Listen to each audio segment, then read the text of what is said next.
everyone, it's Tatyana from Tatyana's Everyday Food, and today I'm going to be showing you guys how to make the best restaurant style steaks at home. I've been wanting to make this video recipe for a really long time, and I always somehow get sidetracked, so I'm really excited to be making it today. My husband and I love steaks, and we have steaks at least once every week, just a nice time to sit down, relax, have a fancy restaurant style dinner at home. I'm going to try to give you guys as many tips and pointers as I can so you guys can make a really great dish at home. I'm also going to be making some roasted carrots and asparagus in the oven. Now I have a video recipe already up. It's titled Oven Roasted Sweet Potatoes, but the recipe and the seasoning can really be used just for about any vegetable. I love carrots, beets, sweet potatoes, zucchinis, bell peppers, anything that you want to combine and serve this dish with. When I'm making a steak dinner, I make my steaks last. So I've seasoned my vegetables, I'm going to pop them in the oven, and they're going to start baking while we're working on our steaks. Today we're going to be using filet mignon steaks. Now this is my first choice of meat. I love this meat because it's really tender, it's juicy, it just melts in your mouth, and you don't need to marinate it with anything. We're just going to be using some salt and black pepper to season the steaks with. Now my second choice of meats would be a dry aged ribeye steak. And I love ribeye steaks, especially if they're dry aged, because dry aging really gives the meat like this intense flavor and it makes the fat really, really soft. So once you sear off a dry aged steak, the fat will just literally melt in your mouth. And you can use the exact same seasoning, just some salt, some black pepper, and it makes for a perfect steak. You want to make sure to take your meat out at least 30 minutes before you're going to cook it, just to allow the meat temperature to rise up to room temperature, and this way it's going to cook very even once it's in the pan. So we're going to season it with a little bit of salt. And when I say a little bit, it's generous. You just want to season it evenly on all sides. Put the steak over. And you can see I've hand trimmed these steaks, so I've removed a lot of the excess fat and just the filmy white part of the meat from the outside. And we're going to season it with a little bit of ground black pepper, and I always use fresh pepper because it's so aromatic, it can't compare to something that's already pre-packaged. We're going to come over to the stovetop and we're going to heat a small pan over high heat. Now I'm using a small pan because it's going to contain the heat a lot better and it's going to cook my steak evenly. I've added a little bit of oil in there.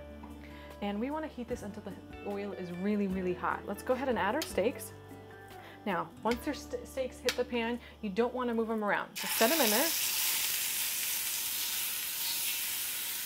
And let the steaks cook, so don't touch your meat. So once your steaks have been cooking for a few minutes, you want to turn them over. And I only turn my steak one time, simply because the meat will cook more evenly like that, and you can see that nice rich color on the outside.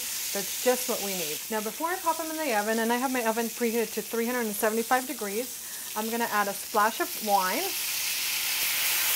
and a little bit of Worcestershire sauce. And it's going to add a little bit of flavor. So now I'm going to place my steaks into the oven, and I have it preheated to 375 degrees. And I'm going to cook my steaks to a medium rare, and that's how I like my steaks. I'm going to keep it in the oven for another 8 to 10 minutes. If you want your steaks more well done, cook them for about 15 minutes in the oven. And I wouldn't recommend cooking your steaks anything over medium, just simply because the meat has become really, really tough and not very flavorful. So once you take your steak out of the oven, just go ahead and turn it over, and we're going to let the meat rest for about 5 to 7 minutes. You want to just let the juices redistribute themselves so you have a really nice and juicy steak. Meanwhile, we're going to prepare a really great steak sauce. I'm going to be using a sauce dispenser bottle, but if you don't have one, you can always just whisk the sauce together in a small bowl. We're going to use equal parts of Worcestershire, a teriyaki glaze, and a tamari sauce. You can also use soy sauce if you don't have tamari. Just going to add these in our bottle, and then just shake them up. Put my cap back on and just give this a quick shake, and we're ready to serve. And now we're ready to plate. So I'm going to place a few of my roasted vegetables on my plate, and I love these because they taste so, so good. And it doesn't make the meal too heavy. Add my steak. And we're going to top it off with our homemade steak sauce. And now we get to enjoy our steak. So let's go ahead and cut it open, and you'll see the beautiful meat on the inside.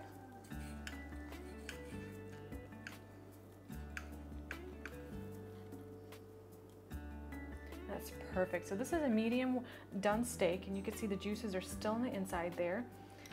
And now we get to enjoy our delicious steak dinner. And I love the extra pop of color that the carrots and the asparagus gives. just the right amount of color for the plate. And let's take a bite of our steak here.